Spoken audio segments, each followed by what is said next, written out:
Oh. Hello, I guess it's the same. yeah. Hello, everyone. Yeah. Welcome to Indie home Brewers. is also. Hello, everyone. Welcome Anyway, to Brewers October edition.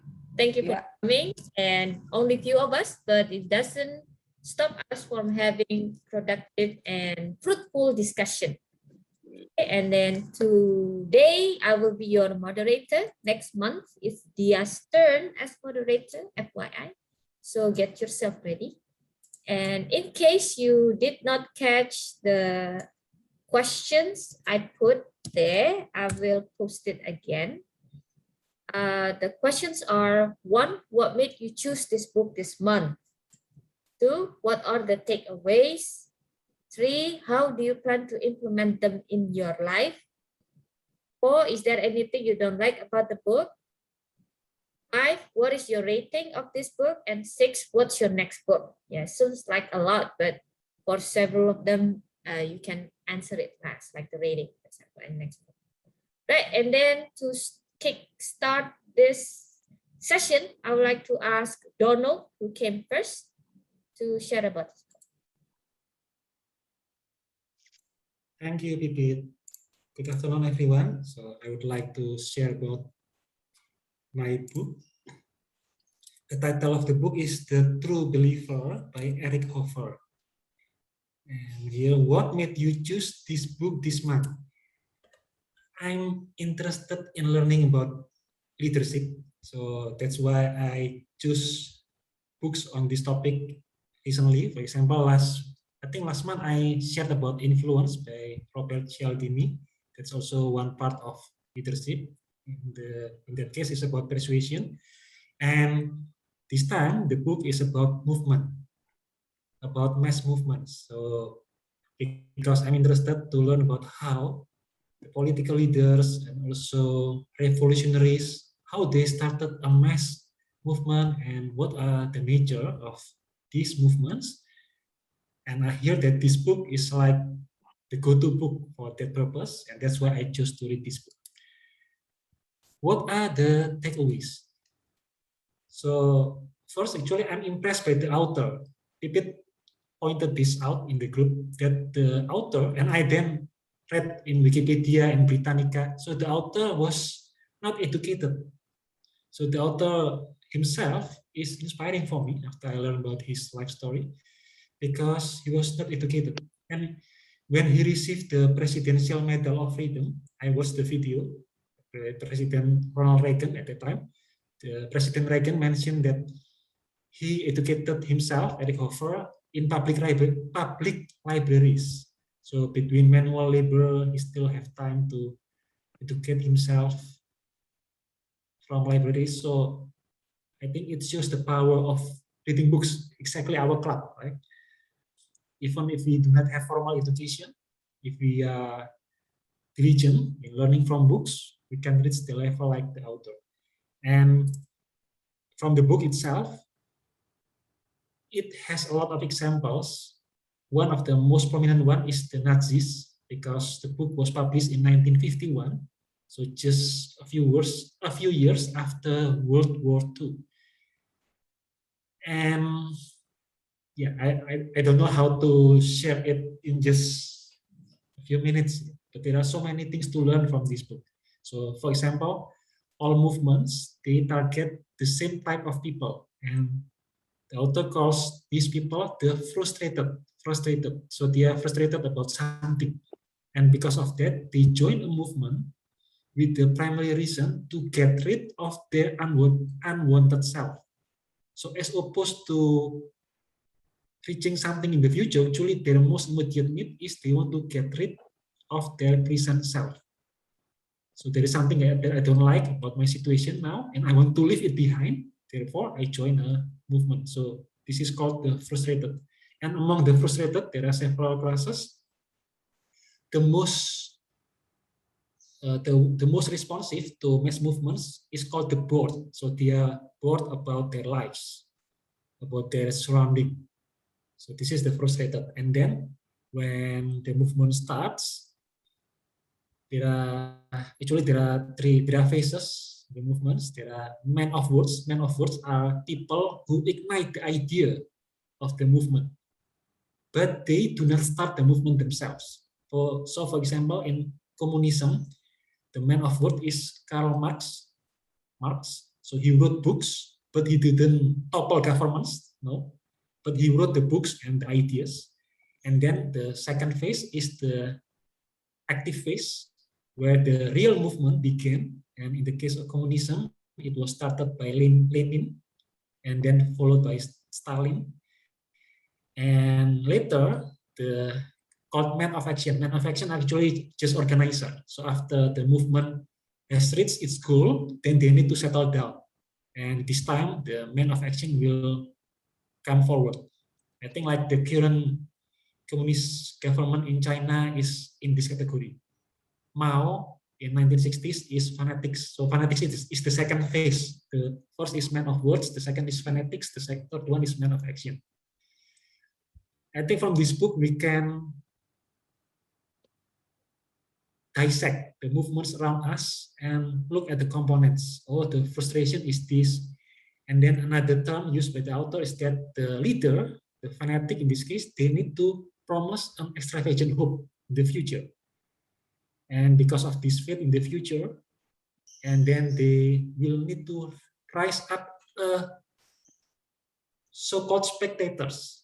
So these people, they will want to join a movement if they think that what they do is significant in the eyes of posterity. So maybe your ancestor will see what you are doing now. Your children, your future generation will see what we do today. So that kind of thing. So they rise up an audience to feel like, wow, we are part of something bigger. And the leader has to know when to stop. So for example, in the case of Nazis, it starts in the 1930s, but then the second phase went too far. So the second phase was led by fanatics, in this case Adolf Hitler, and it went too far.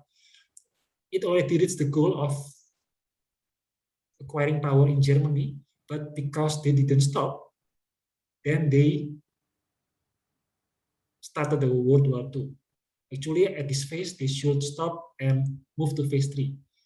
So there are a lot of things. I think I don't know where to begin and start. So maybe later, if you have questions, it will be better for me to answer because there are many facets.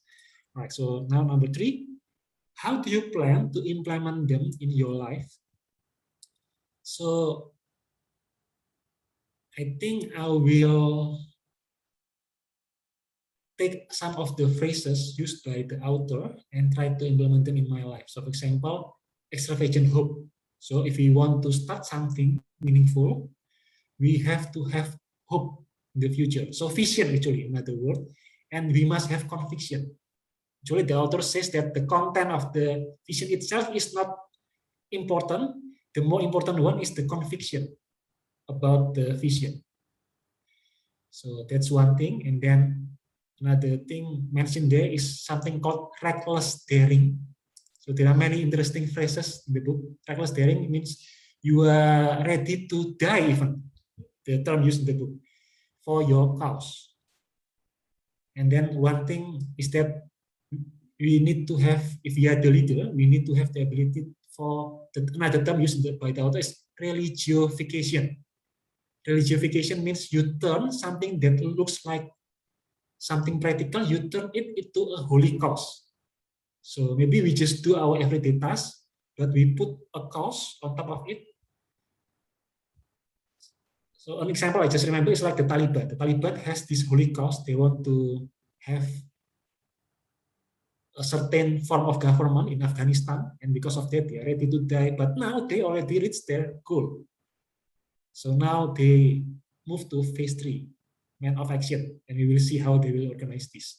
But they have all these components. That's why even with 20 years under the occupation under US, they still resist and try. And then another thing is that if we are in the center of the movement, we need to have something called audacity and joy in defiance. So that's the term used by the author. So you are joyful when you defy the established rule or status quo. Like, so yeah, so these things I will try to learn them one by one going forward. Next, is there anything you don't like about the book? I think the language used can be made easier to read, because when I read a passage, usually I cannot comprehend the passage directly. Unlike many other books, usually I just went to the book and got the ideas quickly. But with this, I often need to read twice or sometimes 3 times a passage to get, oh, so this is the idea. So I That's think, my favorite type of book, actually.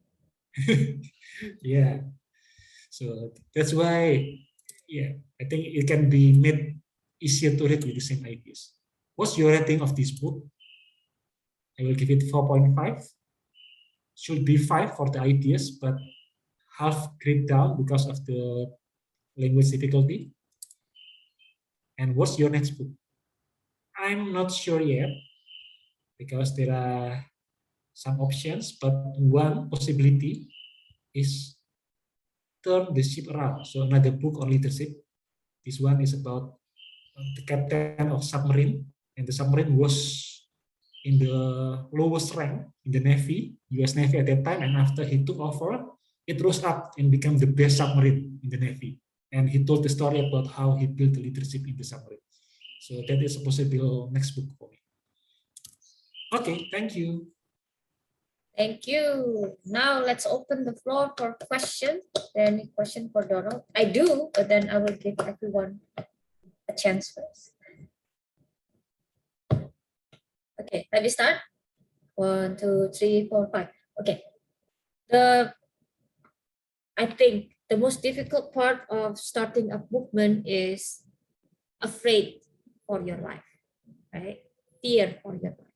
Is there anything mentioned in the book talking about how to deal with the consequences of starting a movement and defying the establishment, all of these things?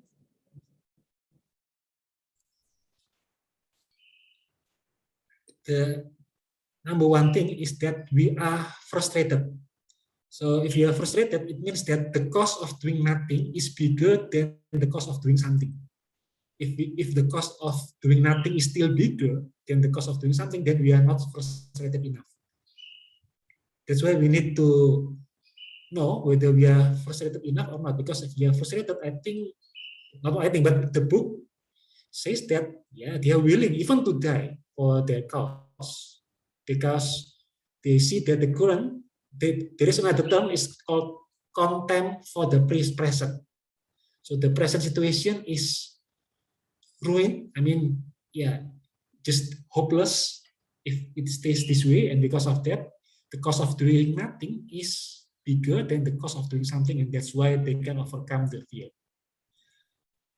Oh, wow. So that means the other way to put it, it's they had no choice but to fight because the current situation, it's bad enough for them. And things like that, right? Yes, but they have to wait for the right time.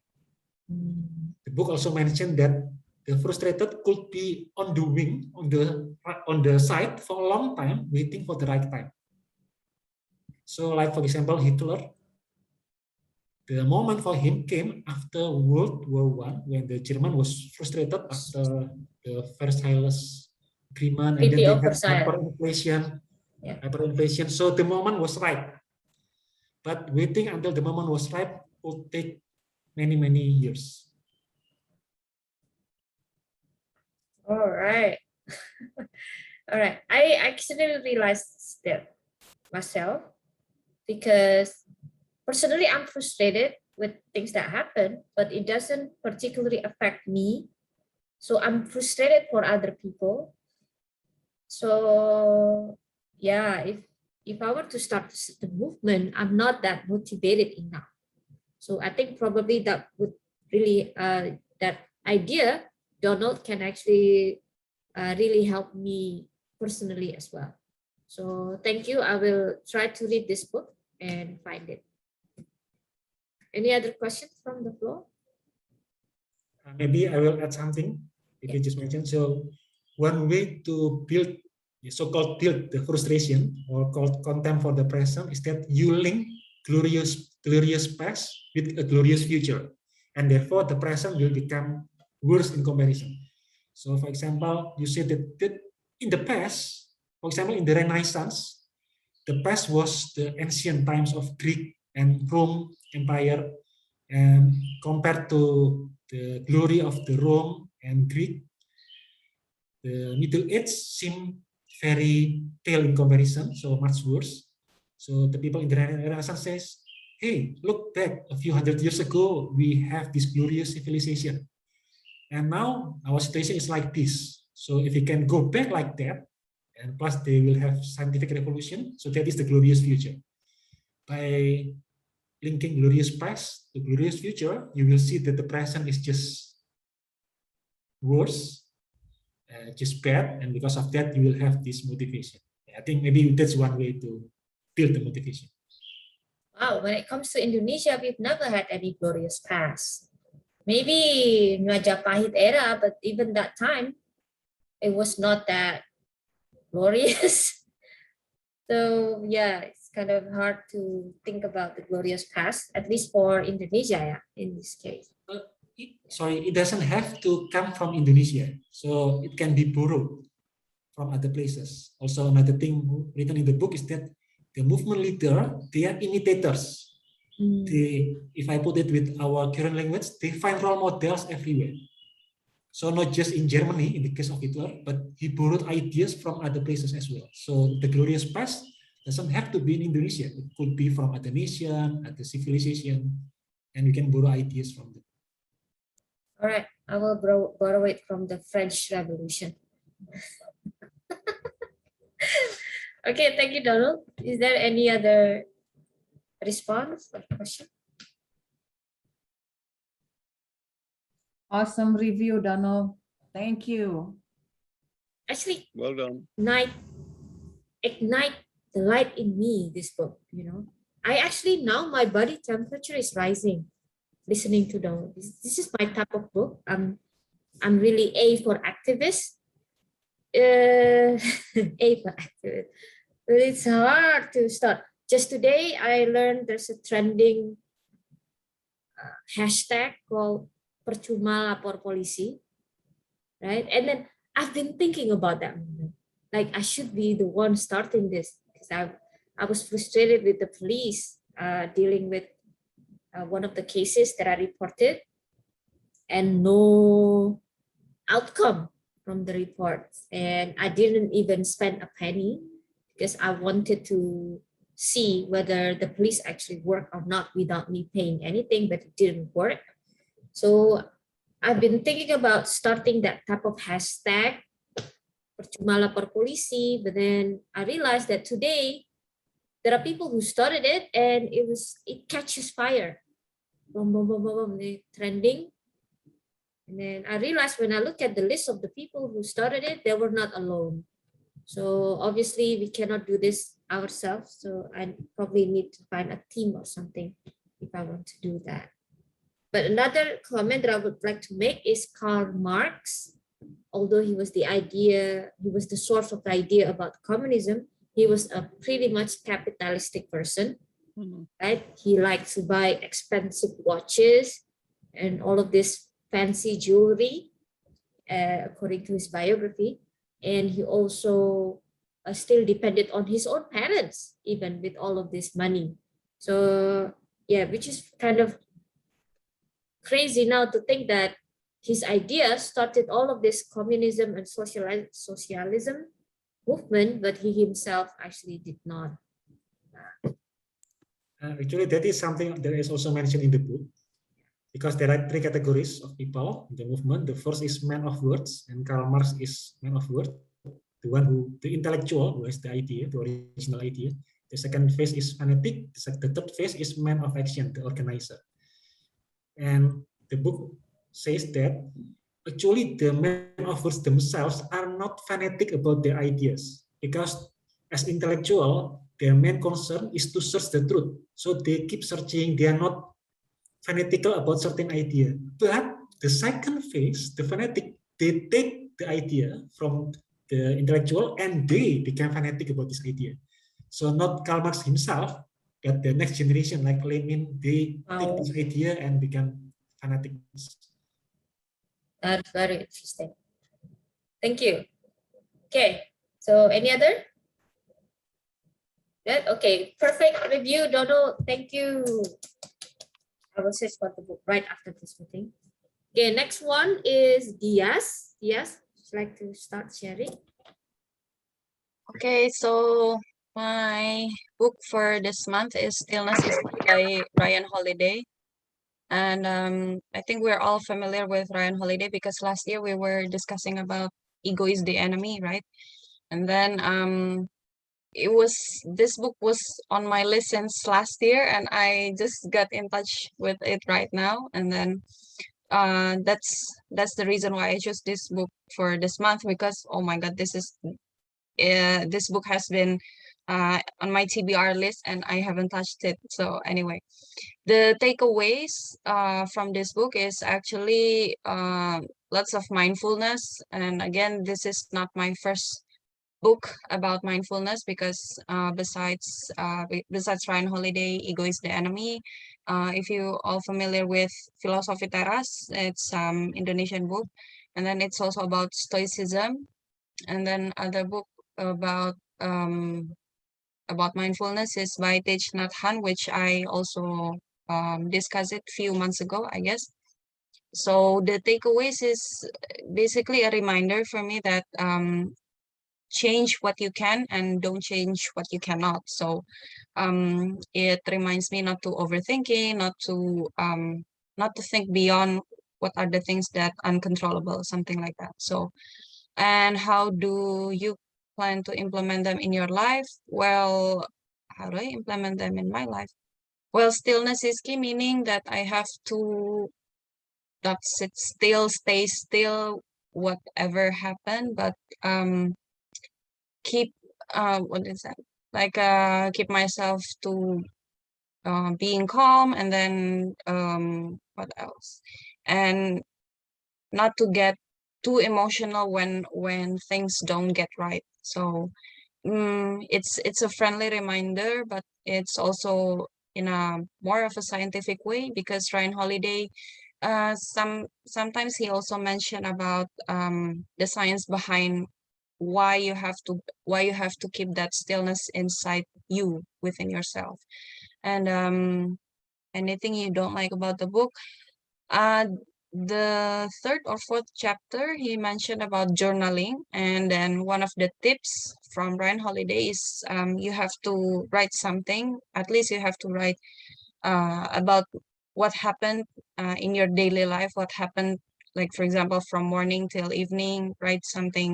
Just write something, whatever activities you've done on that day. But I don't really like that idea, because I'm not the type of writing. I'm not the one who keeps on writing, but on class, for example, when I was in school and now in college, is whatever the lecturer said, I will just keep on writing about the main points, about the a few things that catches my mind, and then that's the time I write it. But journaling is not really my thing. It used to be, but now because he mentioned it, I don't really get the idea why journaling is important. And maybe it's important, but it doesn't really click with me. So, and then next question is the rating of this book. I sadly have to give it 3.5, because maybe one of the reasons is because we read the Ego is the Enemy first, which is the later books by Ryan Holiday, and Ego is the Enemy. It's more like an intermediate of Stoicism, but this one is very basic. So that's why it's skimmable for everyone, I guess. So Pipit, even if you really like slow reading, this one is, you don't have to take it that slowly. You don't have to take it that slow. You can just read it in whatever speed you can. So, and for my next book is, I have the other books that I haven't read, is The Peter's Principle, and it just arrived from Periplus. Yay! So that will be my next month book. I think that's all. Yeah, thank you. Thank you. Stillness is key. Wow. All right. But I personally don't like Ryan Holiday. Why? But Pipit? Why? I have my reasons, but I will give the floor to everyone who have questions first about Stillness is Key from Ryan Holiday. So Diaz, this probably is not about the book, but you said you stopped journaling and you don't personally like it anymore, or you don't like it at all. I wonder why. So I used to be a very Dear Diary since I was elementary school. I think it's because of the Hollywood movies. It's always like Dear Diary, la la la la la la. So I I follow that kind of habit. So I used to write daily, and then I guess it helps me a lot because I can write anything, right? Especially it's my diary. No one can read it except me. So that goes on until pandemic. So because on pandemic, Especially in what do I have to pandemic. write? Especially in pandemic, you have to write your account. This is a historical moment. What do I have to write? Once every 100 years. Yes. Once every 100 years. Even. Oh my goodness. True, true. What do I have to write? It's like, Dear Diary, I woke up at 5. No, Then I like have how you and then feel. that's it. How It you keeps on feel. it keeps on the same for like it's 1 year. It's almost 2 years now because it's beginning of 2020, right? So Yeah.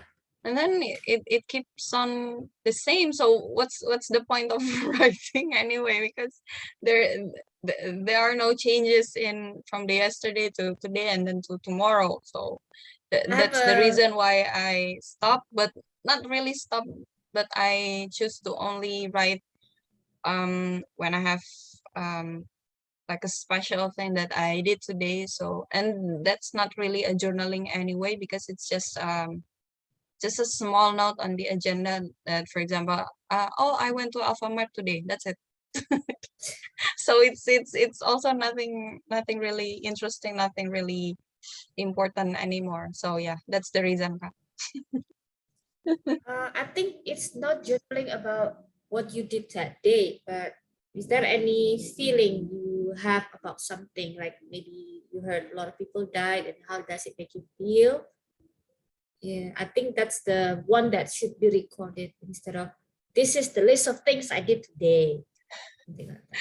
Yeah, it's well, it can be an idea, but that's not for me. That's not an easy task to do because I've always been writing about the activities, and especially when I was flying, it's like, oh, I went to this place and I did this, and then we went out with this, and then I met this, la la la. So there was lots of for me that was an interesting story because traveling and going here and there, meaning like you get to see lots of surprises, but now it's very still. So I Very think Ryan Holiday. yeah, very Ryan Holiday. Yeah. So the essence of stillness that you learned from this book, what was it? So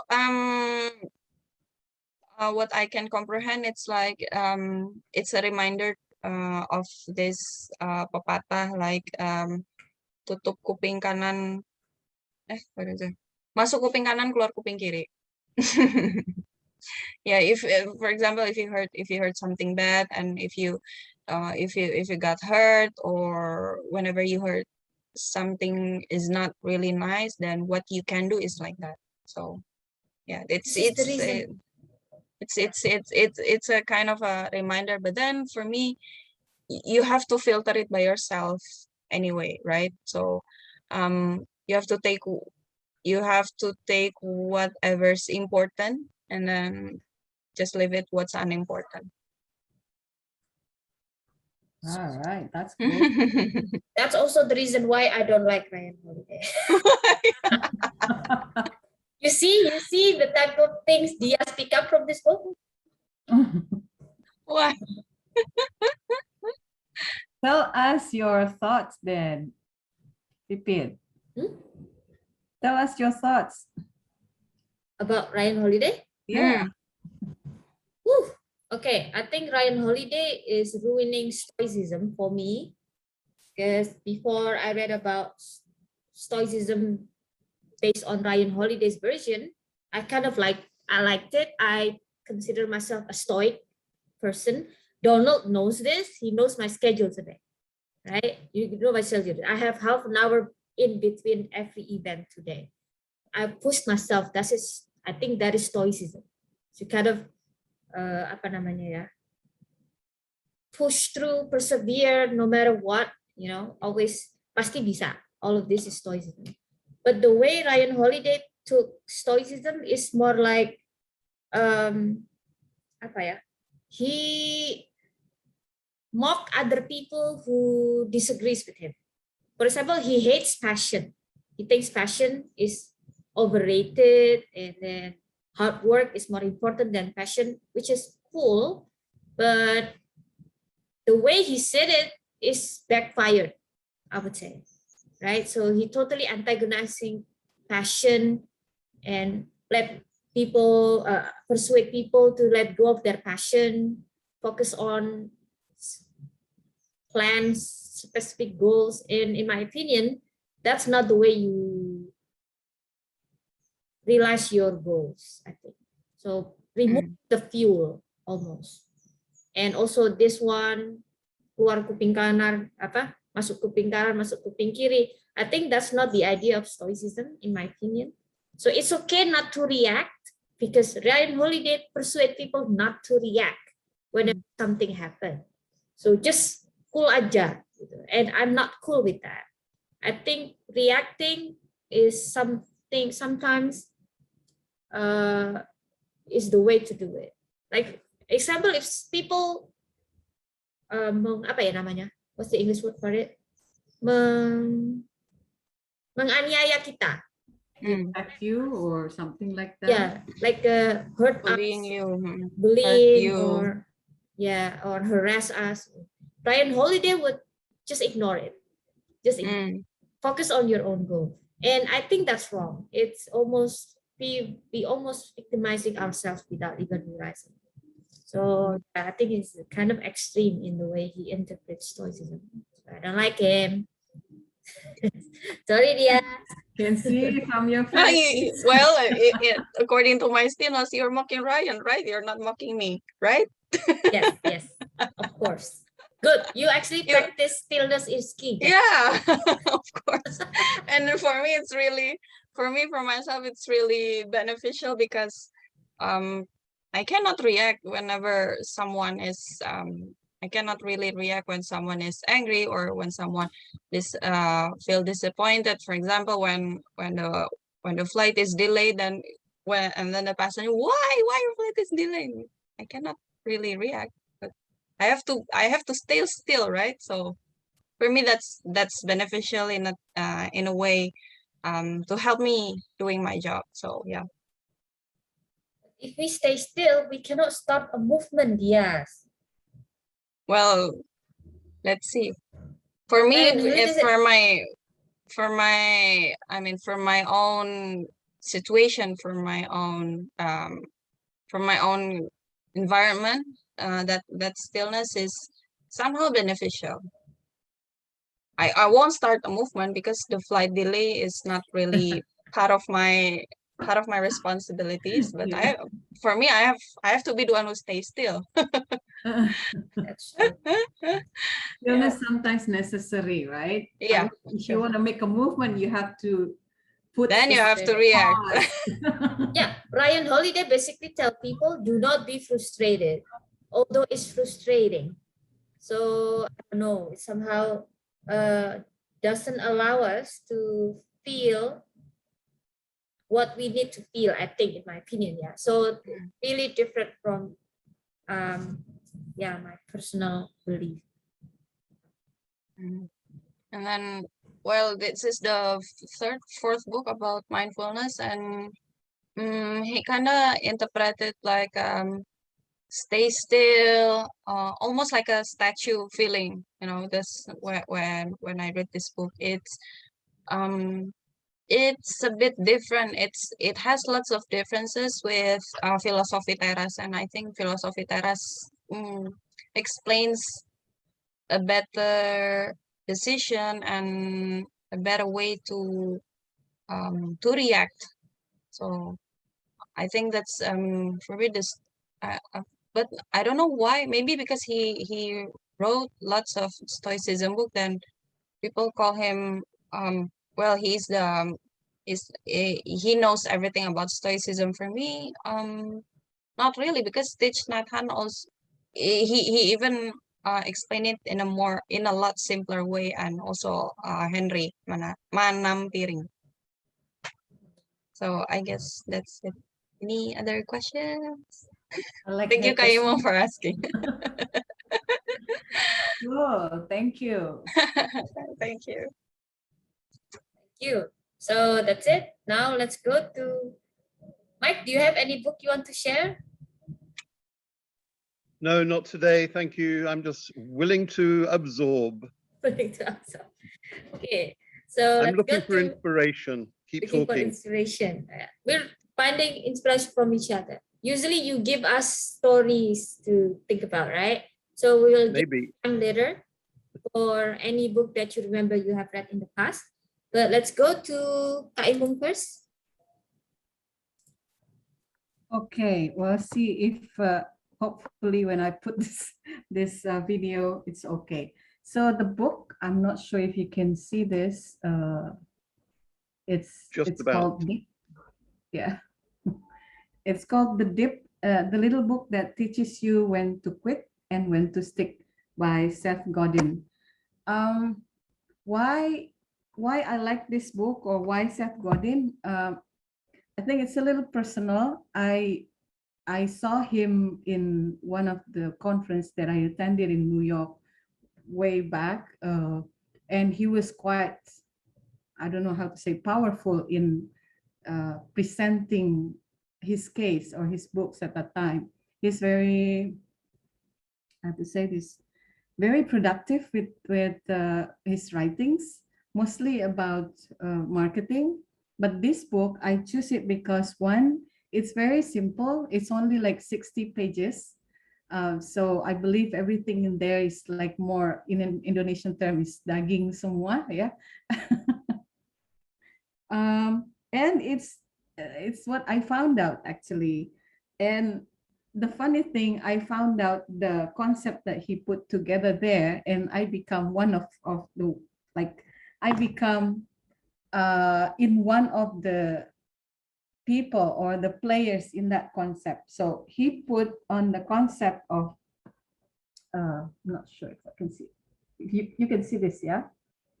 Yeah, this is the first one. He presented 3 different curves as a concept of how to teach us how to stick or how to get out, you know, from any situation.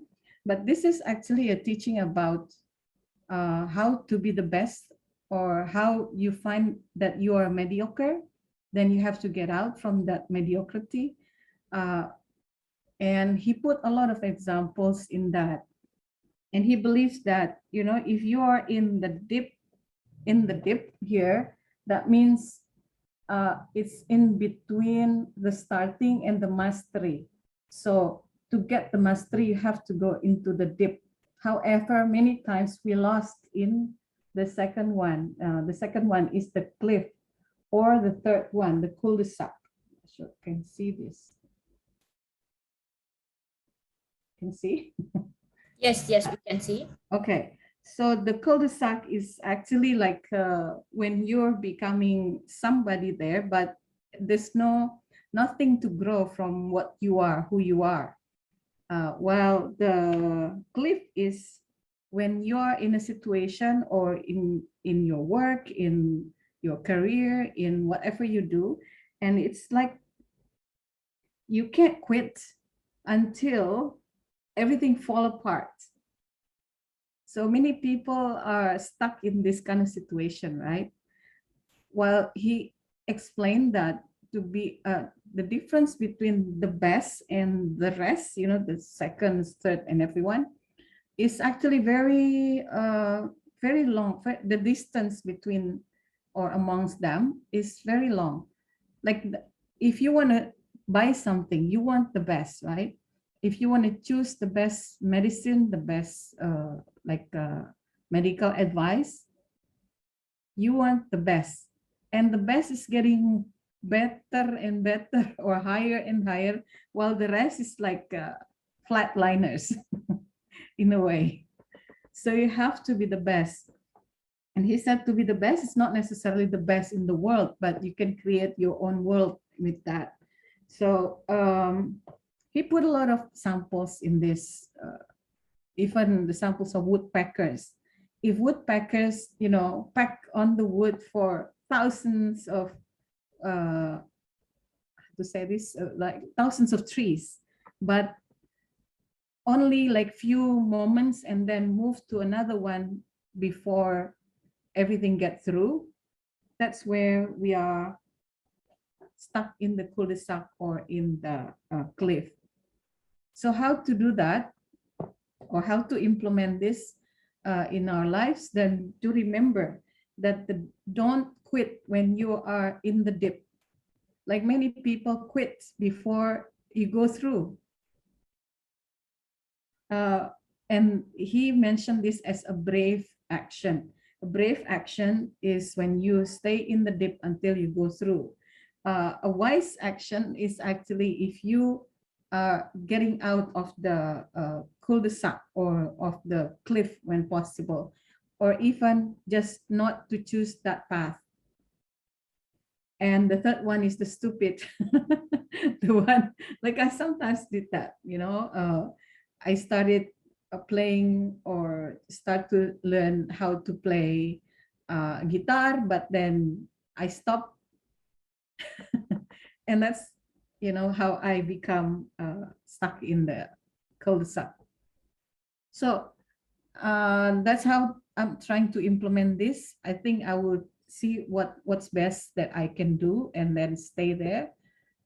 Is there anything I don't like? Not at this moment. I think everything about this book I like is because it's simple. It has a lot of samples in it, and it's really slapped me in the face.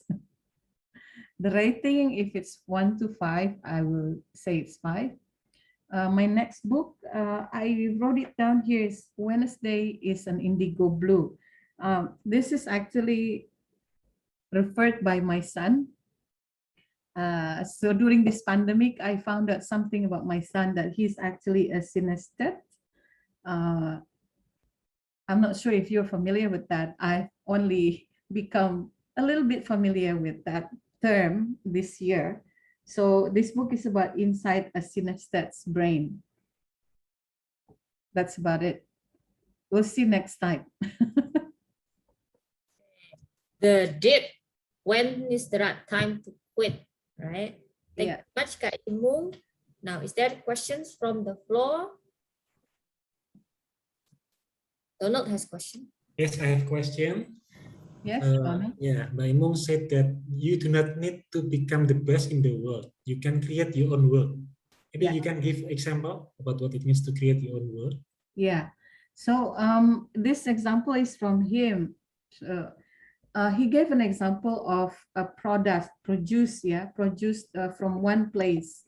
For example, it's probably not the best in the whole world, but if that's in the area, let's say Lembang, right? What is the best produced in Lembang? If they can communicate that produce best, create that the produce becomes the best. Say for example, without any to say this like kalau tumbuhan tanaman itu organics, for example, and it's the best produced there, and it becomes the best in that world. You know, like you don't have to say I'm the best speaker in Southeast Asia. But in my own world, I become the best because people consider me the best. Like they look for me for advice on, say, public speaking. Then you are the best in your own world. Is that a good thing, Kak Inu, to be the best in your own world? It is a good thing because that's some kind of modal, yeah, modal to get you to the next dip. He made an interesting example of a CEO. He says it's easy to become a CEO, right? Everyone now is a CEO. Yeah, Yeah. I noticed that. But actually, the real CEO, the real challenge, the dip is actually the path or the way to become the CEO. People don't understand this or don't know this, that it's probably 25 years of ups and downs, blood and sweats to have that quality of a CEO. I hope I answer you, don't know. Yes, thank you. I have a question, Kak Inu. Mm-mm. Did the book explain about why a lot of people quit during the dip? And Yeah. then the strategy not to quit during the dip? Yeah, ketahanan ya. What is ketahanan? Endurance. Endurance. Endurance. For example, he gave a simple sample. You can see if you are in queue for paying in Indomaret. Well, Indomaret is only one cashier, right? If you see in places with many cashier, you see a person line on the line and then see, oh, the other one is actually shorter, and then you go there. Oh, Then you're also still looking around and then move around again. So many people do that. They don't have enough endurance, they don't have enough strategy and energy. I think those are the things that you can preserve for being in the dip. But before being in the dip, actually we have to be wise to see whether the battle in front of us is actually the one that we have to take or not. So when you choose, you already become a wise person before you become a brave. does the dip always lead to the hill? Or is that a scenario when you reach the dip and that's where you will end? Yeah, if you end there, that means you're not in the dip. You Really? become, yeah, if you think it's in the dip, then the dip is sort of like apa ya, kawah chandra di muka, Yeah, but then make you when stronger. we experience the dip, Hmm. we don't know the future from here. Yeah, We can only see it was the dip after we go through it. You know what I mean? In retrospect, oh, it was my dip. It was the dip. yeah. After that, I went up. But Mhm. we was able to do that after we go through it. So what type of state of mind we should have during the dip thing? Oh, you mean state of mind, how to get out of the dip, Yes, or yes. how to get How out? to get out, yes. How to get out? Actually, well, this is just from what I get from his model, right? There are 3 cliffs here, but there are many dips. Let me see. There are different dips that they have, but I didn't put it here because that's too long. I didn't get the chance You to. have that kind of triple dip, Kak. Dip, and then another dip, and then another dip. So it goes And worse then the and end. worse. And then the And end. then the end. Yeah. He says here there's 8 dip curves. There's manufacturing dip, sales dip, education dip, risk dip. So different kind of models for each one of them. Relationship dip, conceptual dip, ego dip, distribution dip. So maybe you have to read the book. But the way he explained all this is not long, for all of this dip. But I think you highlight something for me, like his book is very short, yeah, 60 pages. So it's a good question. It doesn't explain much of how to get out of this dip if you are already there. At first, when I read that, oh yeah, okay. So the dip here means that Kawah Chandra di Muka means that we always get out of there, become the winner or the best, right? And if not, that becomes we become a mediocre. Perhaps you should have another model here other than cul-de-sac and the cliff, right? Thanks, Pipit. That's a quite intriguing question. Challenge. Okay, Kak Ibu, berarti yes, that type of dip reminds me of itu stock investment book, like Unilever, for example. Call it dip as well, right? Yeah. So people don't know when to stop, jual this, when the right time to sell this stock, because it's plunging and plunging and plunging. They thinking like, okay, the next one it will go up, But the case of Unilever, for example, it never happened. So the last 3 years, they're going down and down and down, and a lot of people still holding on to it. They don't know when to quit. Kalau quit sekarang, if it's quitting now, a lot of money is gone, right? Yeah. Just the stock expensive, and now it's really cheap. So, but then if they don't sell it, then it will keep going down and down, deep and deep. Yeah. So yeah, I think that's a really intriguing situation. Reminds me of this.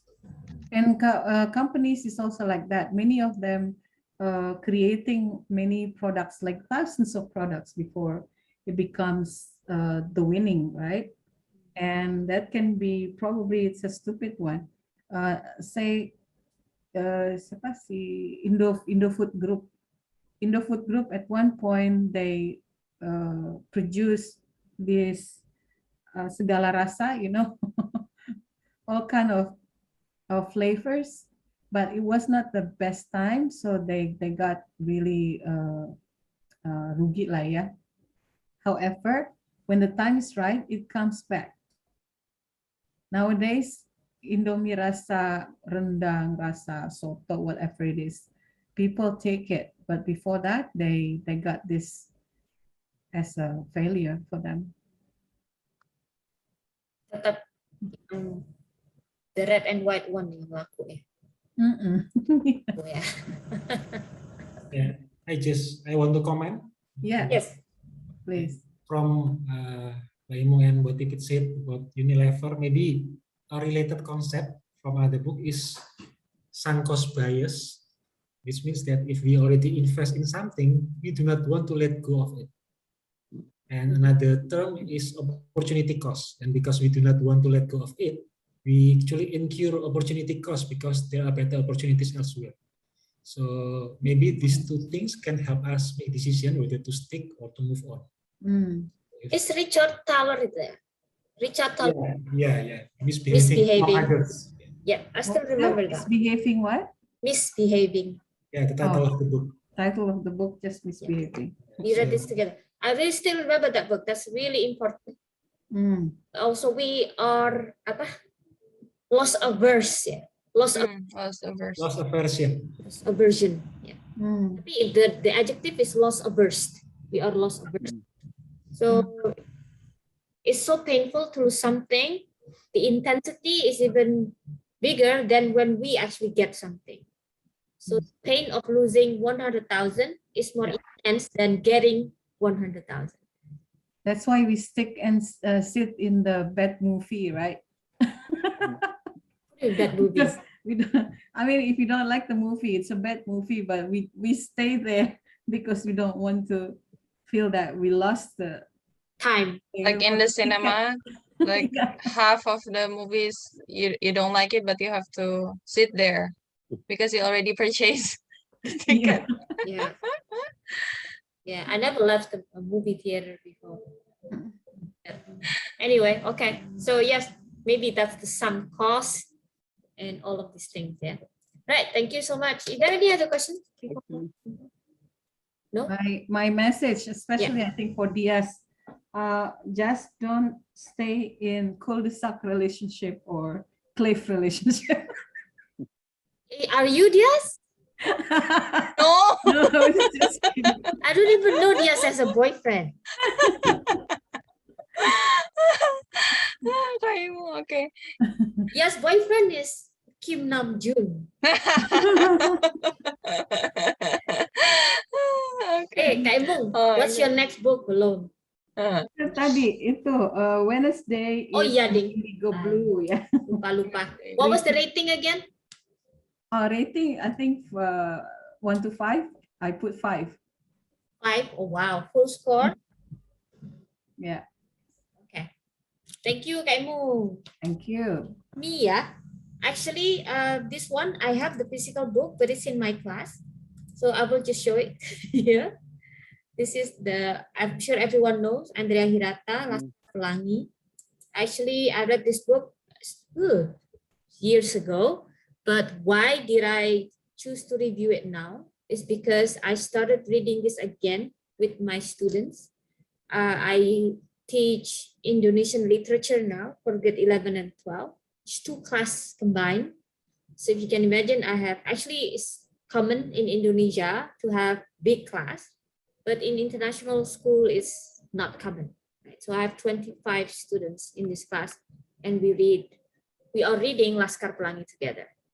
And I just realized the power of this book when everyone was in class, hybrid, right? Half of the class in front of me in the classroom, the other half is in Zoom. And when we read this book together and take turns, 1 paragraph each student, this is the first time for me to experience this. Everyone was just silent. It's just like everyone is kind of in a deep thought about this book. Like usually there are people who is like cekikikan or something, or doing something on their laptop, playing game or something.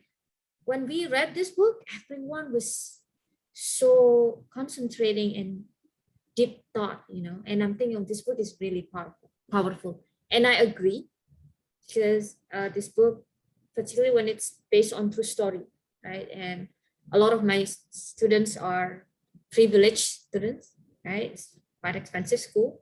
And then reading about how poor people go through life and things like that is really like a slap in the face for them, I think. So their tone when they speak change whenever we read this book. And this is how I think this book is really powerful. Right? So that's the reason why I want to review it this month.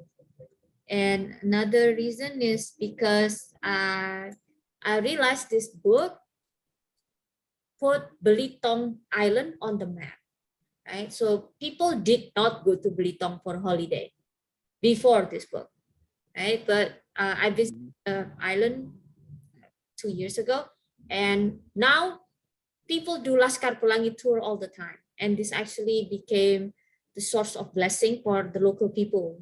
They started to run small hotels and all of travel agent, all of these things. So it's amazing how a piece of literature can be the source of economy for the local people there. And then that's what made me choose this book. What are the takeaways? The first one, I think this is just the tip of an iceberg situation. A lot of people in Indonesia, particularly outside Java, have this type of story all the time. When it's really hard to access education, opportunities, and the system is really corrupt, doesn't allow you to advance or climb up the social ladder, even though you are worth it or even though you deserve it. Right? There are so many talents lost in the system, particularly outside Java, because the system didn't allow them to advance, for example. So I realized this is only the tip of the iceberg. Second, the takeaways is the book talk about how rich Belitung is, and we know that from Ahok as well, right? This land is rich from mineral resources. Tin. Lithium, all of this. Yes. However, the people there did not enjoy the benefit of living on a rich island. You know, even the book mentioned these islands glowing at night because, though from miles away, because the logam, the metals, they can see through coming out of the sand. You know, that's how rich this place is. It's not only Belitung, but also Papua, like all of this Buton, all of these islands scattered all around Indonesia. They have all of this, but they don't get to enjoy the benefit of actually living on this rich island, on this rich land, basically. And I would like to link that with the Nile River parable, I would say.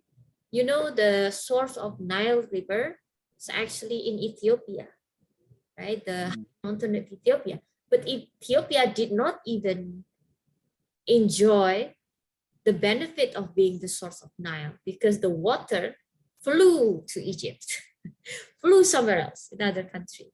So this is exactly the same situation. And this is not right because this rich island is supposed to be able to reap the benefit from, from being rich. So not only send it to the centralized government, to Jakarta, for example, or maybe to abroad if companies are from outside the country. But the one that Andrea Hirata mentioned here is only PN, so Perusahaan Nasional. So it's national company. So I would blame this to the government. And the next one is how, this is the last one, is how we still inherit the colonial thinking, right? So PN was actually established by the Dutch that time, just like a lot of other companies, like our perkebunan, for example, right? Our perkebunan was also inherited from the Dutch colonial era. And the people who are doing it, running these places, still inherit the same colonizers' mentality towards the local people. And that is actually quite plain to see, the one mentioned in the book. So probably that's the takeaways, the most important one that I get from the book. Apart from the personal, there are so many things, the personal here, right? But I don't think that's major enough as a theme. And how do I plan to implement them in my life? Well, I would like to be able to bring up all of, talking about starting a movement. I think people need to be more aware of how a lot of islands in Indonesia outside Java deserve to be prosperous. And it's no longer Suharto era, obviously, right? So we have to kind of make it up to them at some point, right? Pay back. Yeah, like, we're lucky they're still with us. They could have just chosen to separate or something, right? Something like that. Is there anything I don't like about the book? Well, the book is claimed to be based on true story, but I actually met Bumus, the teacher of Andrea Hirata, that was mentioned in the book. And she actually admitted a lot of the story was not true. Yeah, a lot of the stories was not true. So, but I get it, because if you just say all the 100% what you actually experienced, probably it's not as interesting. So it's more like the exaggeration and the boo-boo-boo-boo-y, right? A lot of MSG in this in this novel, but I get it why it was added in a lot of drama that was not there. Okay, and then the rating of this book is still 5 because of the impact this piece of literature create. And Not to mention it made a lot of Indonesian students read, yeah, this breakthrough. And then my next book is about child marriage in Indonesia. It's called Marrying Young in Indonesia. I got the inspiration from Mike's group. It's Indonesian Heritage Society. Someone mentioned this book and I happened to see it on Tokopedia on discount. So it's now on my way here, on the way here in my house.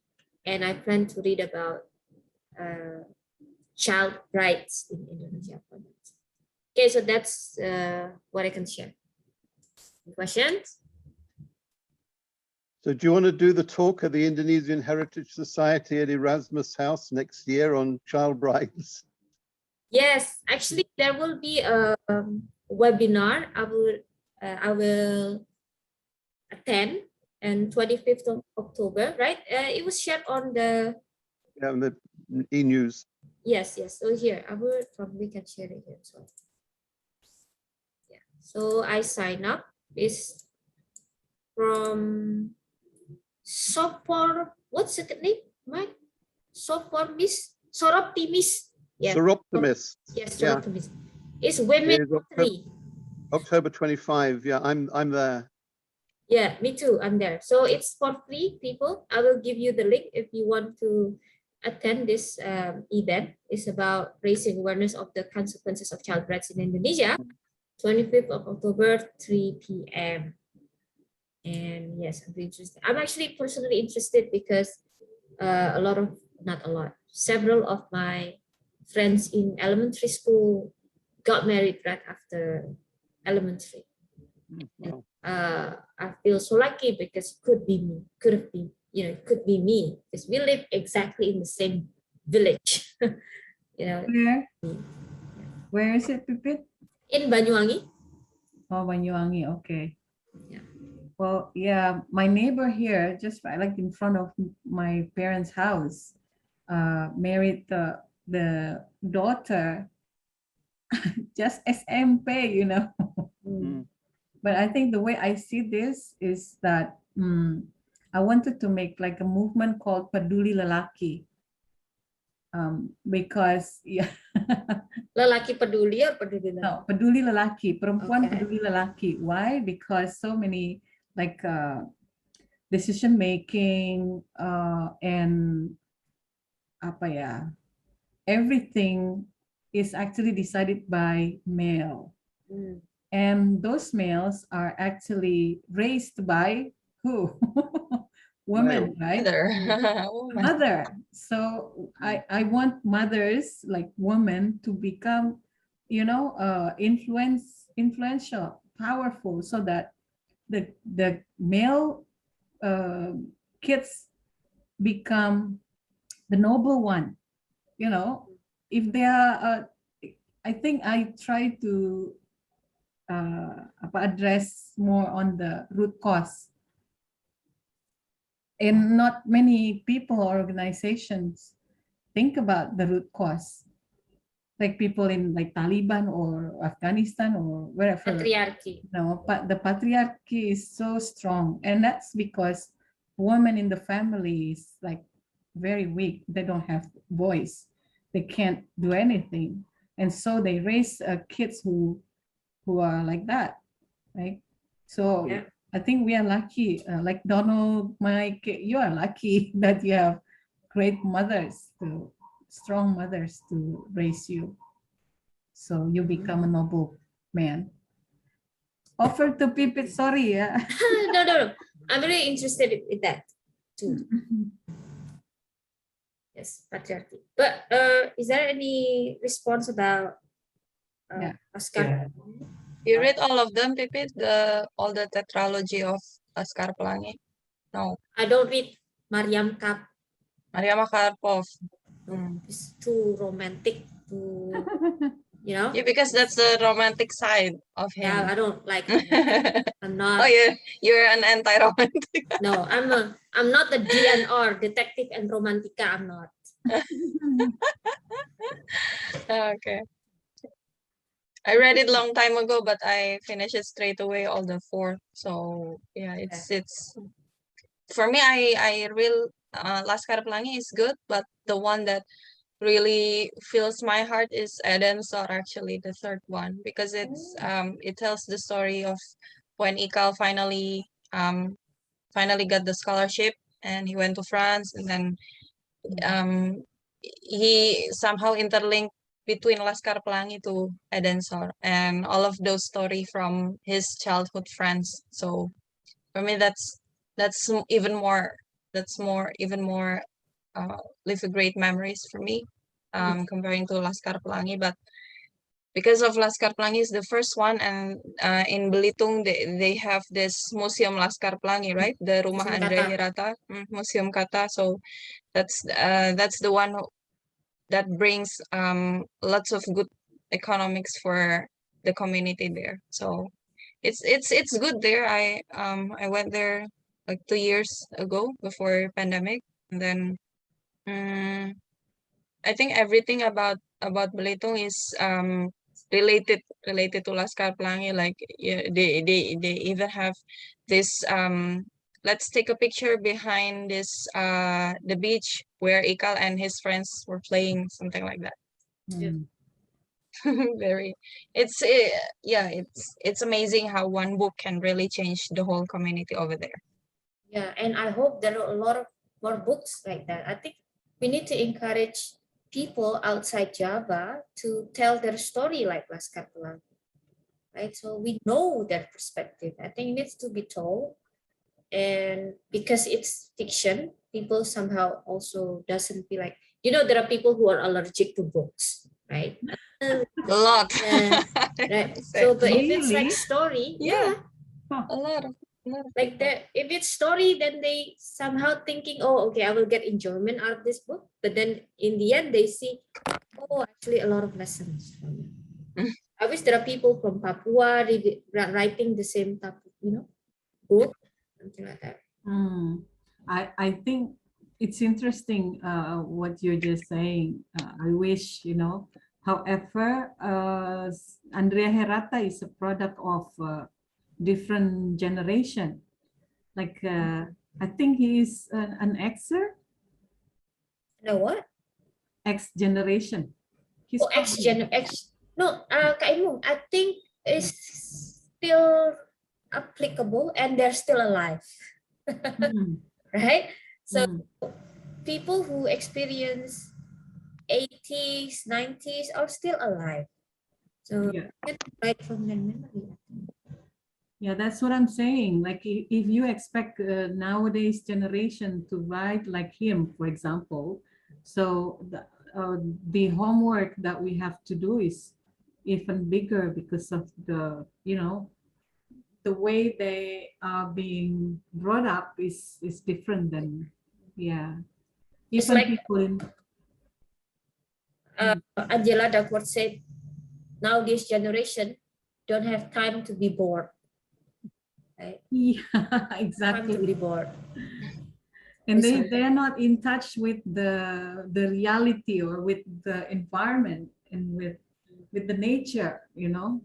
It's all being done. If it's all being done, it's being done by engineering it by people. It's But not. Kak Imung, until now, there are still a lot of students in Indonesia who go to school on perahu kardus, rakit dari kardus, gabus, terus yang ke pakai itu yang sliding through river. So still Yeah, there are some potentials, unique, there are a lot of unique stories in the isolated area. Reminds me, pernah nonton Anak Seribu Pulau nggak? Anak Seribu Pulau. Okay. Belum. Now it's talking about Movie? It's a documentary. Oh, the documentary. Sorry, I remember. I remember the other thing. It should be Agnes Yeah, Monica representing Jakarta, but and people like that, I think the kids like that needs to be taught how to write, how to express themselves, or they're being oh itu ya. or other people can write it for them. There are so many people who cannot write, but there's a certain party write it for them. I know this book is about child soldier in Africa. Mm. There was a journalist who just interviewed this child soldier and then put out the book for him. Okay, and then co-author. Yeah, yeah. So, anyway, that's another homework.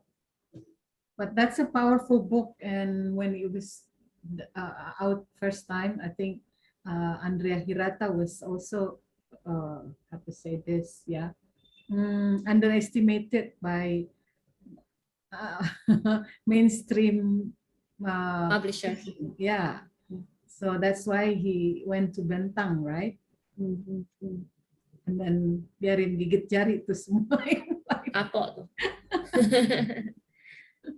And because of Laskar Pelangi, there are another book also mentioning about a story when the author was in high school, and then this one is forgot the title. Oh, Negeri Lima Menara. Have you ever heard Oh yeah, of Lima that? Menara is also kind of famous. But this one is about a boy from Sumatra, and then he went to this gontor, right, to pesantren. So for him, it's a mixed up between this part of Indonesia to this part of Indonesia, and then I think he went to the US for his master of English studies or journalist studies. I forgot this Anwar Fuadi, but I don't know whether they have this movie or not, because Laskar Pelangi is the book is famous, but the movie is a lot more famous. Lima Menara, I think, is being made right now, if I'm not mistaken. Lima Menara, yes, ada kok filmnya. Yes, Negeri Lima Menara is out soon, I think, Okay. the movie. So we can wait for that. However, guys, actually, I just realized this. Before I decided on Laskar Pelangi, I asked my friends on Facebook about Indonesian literature. And I got maybe 100 comments from posts. Oh. So I took note of all of these books. So this is the comments in Goodreads, or? It's a comment on my Facebook. So I asked my friends, what is the best literature, written literature for high school? I got maybe 100 titles, and a lot of them are from outside Java, which I really like. Okay. Yeah. Well, when I was younger, buku from Buya Hamka, or from the Balai Pustaka, it's all wow. I don't know whether kids nowadays or teenagers, they know about these books. I love Buya Hamka. I know one quote from him, and that made me read his book. Yeah, what was that? Women remember. It's hard to say it in English, but it was in Bahasa. Right. So, excuse me, Mike. No problem. Mike knows. It's a wanita itu kalau ada orang yang berbuat salah padanya itu tidak akan lupa or something. Kalau dia sendiri kalau salah ke orang lain itu dilupain, jauh lebih besar, gitu, tapi dia tidak pernah ingat. So I feel like it was a jab, because that's me. Like I always remember what other people do wrong to me. Yeah. It could be the case that I actually probably make worse mistake to these people, but I somehow don't remember it. What I remember is what other people do wrong to me. That's what Buya Hamka said. Betul kali ya. I think it's true in a way. It's from Kapal Panderwijk. Iya, iya. Kapal Panderwijk. Right, so that's it from me. Now let's go to Mike. Is there anything you want to share, Mike? No, not really. I'm just happy that I came. It's been a really fun meeting today. So good. Okay. The five pillars. Yeah. Yeah, Ahmed Fouadi. Yeah. Some of his books he wrote in the Indonesian Heritage Society library Oh, because his wife used to work in SS2. She worked for Chevron, Oh, yes, Central Senayan 2. So he would come into the library in Heritage and he would write there while he was waiting for his wife. oh, very productive.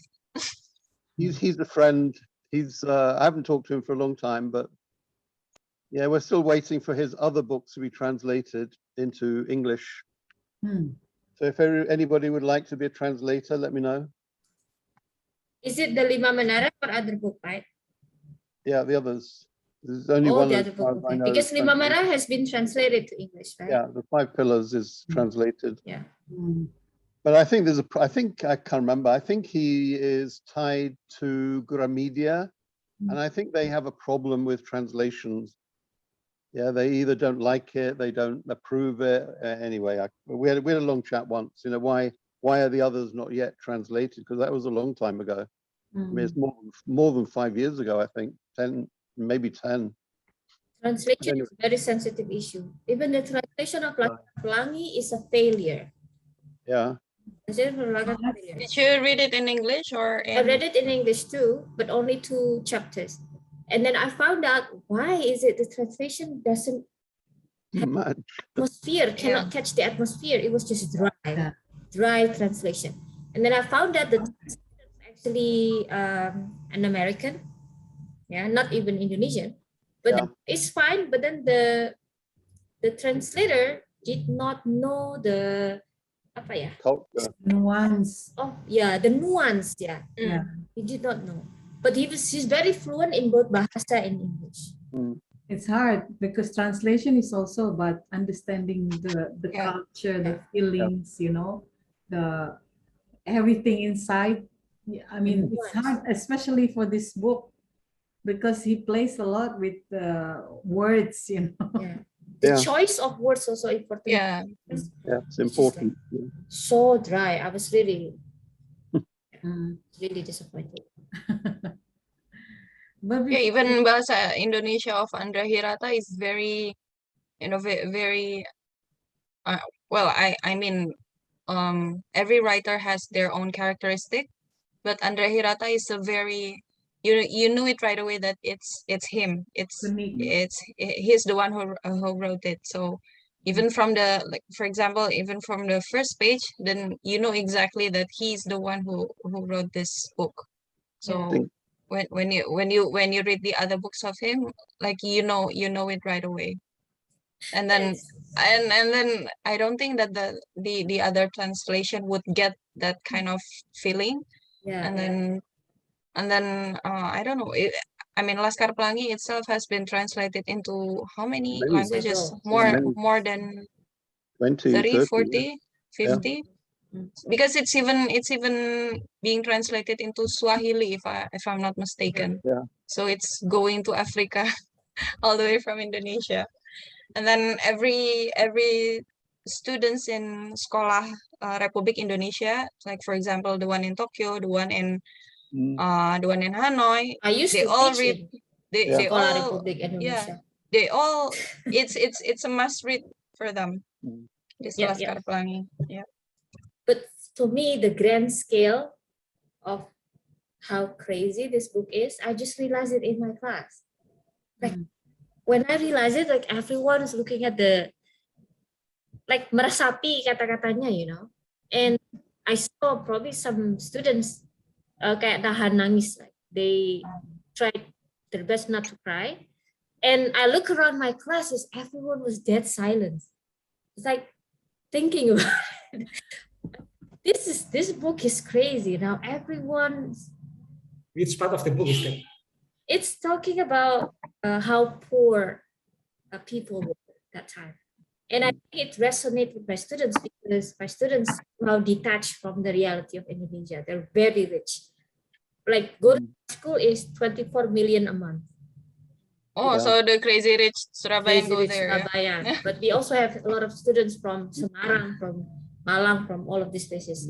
Even Jarum people in Kudus, they go to my school. right? Which school is that, Pepe? Is that Surabaya the International Wesley? School.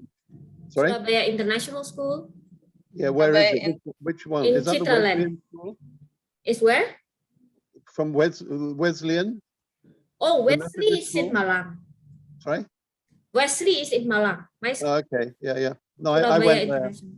I went there with some parents. Yeah, it was Couple of Malang, years ago. right? But Yeah. my school is in Surabaya. In But- Surabaya. Okay. Yeah, it gripped them into almost everyone were paralyzed. Yeah. I'm like, wow, this is even I myself, if I did not realize it, I look around, wow, everyone is sitting still. Stillness is the key. But that's good. It gives them It's more to Frozen, I guess. It's even more to Frozen comparing to Stillness. Yeah. Oh, good sorry, way to Kak. burst the bubble, right? I mean, a lot of this rich, like you said, crazy rich. Surabayan, They yeah. form bubbles, right? And through this literature, you burst their bubbles in a way. I'm really happy with this one. Yeah. That's good. So that's it from me. Since Mike doesn't want to share, it's fine. I'm just Why, mentally Mike? drained, Why? Pepe. Mentally drained. Only- Can I Okay. ask something No from you? If you are good in writing, or if you have some like journal or whatever it is, short ones, I'm creating a storytelling nights on the 30th of October, and this is not related to Halloween whatsoever. On 30, 30. 30 is Saturday. Yes. So Sharing, sorry. yeah, I mean, in this storytelling nights, I'm trying to make it like once a month as well. Everyone can talk or read their story for 7 minutes. Mhm. There will be like 12 people each time. So we have some people already, but if any of you are willing to do that, I'll put you in. Okay, Kak. Maybe Imung, then do we you can know click. Sri Kurana? Pardon? Do you know Sri Kurana? Tri Kurana? Sri, she's Indian. Oh, I didn't know that. I don't No, know she's that. an Indian storyteller, Agora. And there was Oh. something happening recently. I think there was a youth storytelling congress or something happening. Hmm. But anyway, she's so if you send me the details, I'll send them to her. She loves to get involved in things. Okay, well, in that case, for the English one, we can do that. But this one, I think I'll give a Bahasa. Bahasa first. Okay. But the English Wish you will could do it be Bahasa Hindi. Yeah, Mike. So you have to talk in like or read the story in Bahasa, yeah. Yeah. It's okay. Actually, I do that every month, Kak Mu, with Oh, yeah. my students. But we call it 6-sentence story. Mm. Oh, 6-sentence story. That's why they put comma, comma, comma, comma. That's but just make it short. I do that every month with my student as well. Interesting. Tell us about it. If maybe later. I'm not sure if we have the time now. Yeah, just 6 sentences, and easy to remember. So but Does it take turn? take turns. Hmm. All right. So I think it's safe to close the meeting, right, people? Yeah. Yes. Yeah. All right. So just to confirm, next meeting is on 13 November, and the moderator is Diaz. Okay. Okay, are we going to take a picture? Oh yes, I forgot. Oh my goodness. Let me grab a book. I get the book too because I read it digital on ebook. Yeah, see it. Yeah. Since we talk about patriarchy a little bit, I will show a bit anti-patriarchy book. It's a Jungle Out There. How to Survive in a Patriarchy World. You can see, huh? I will blur it. Okay. Oh, cannot see, yeah. Yes. No, it's okay. Okay. Yeah, All right. that's good. 1, 2, 3. Got it. Good. Thank you. Thank you so much, people. I will stop Thank you.